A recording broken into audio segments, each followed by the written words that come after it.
निर्जला एकादशी व्रत कथा हिंदू धर्म में अत्यंत पवित्र और फलदायक मानी जाती है। यह ज्येष्ठ मास की शुक्ल पक्ष की एकादशी तिथि को आती है।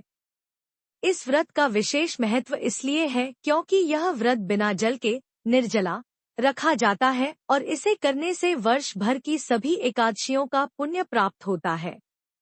यह विशेषतः भीम द्वारा किए गए व्रत के कारण भीम एकादशी भी कहलाती है।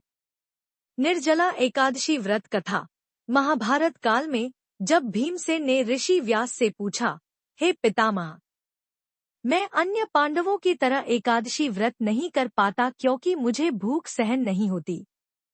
क्या कोई ऐसा उपाय है जिससे मुझे सभी एकादशियों का फल मिल सके? तब वेदव्यास जी ने कहा, हे भीम, यदि तुम वर्ष की सभी एकादशियों का पुण्य एक साथ प्राप्त करना चाहते हो तो केवल एक व्रत करो, ज्येष्ठ शुक्ल पक्ष की एकादशी, जिसे निर्जला एकादशी कहा जाता है। इस दिन बिना जल के उपवास कर भगवत भक्ति में लीन रहो।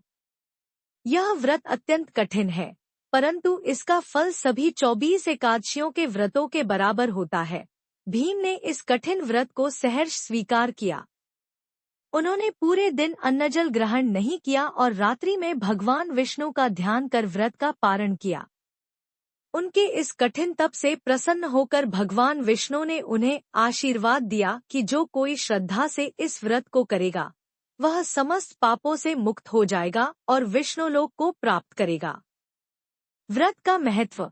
इस दिन निर्जल रहकर व्रत करने से व्यक्ति को समस्त पापों से मुक्ति मिलती है। यह व्रत मोक्षदायक माना गया है। इसका फल 24 एकादशियों के समान होता है। इसे करने से विशेषकर मृत्यु के बाद विष्णुलोक की प्राप्ति होती है।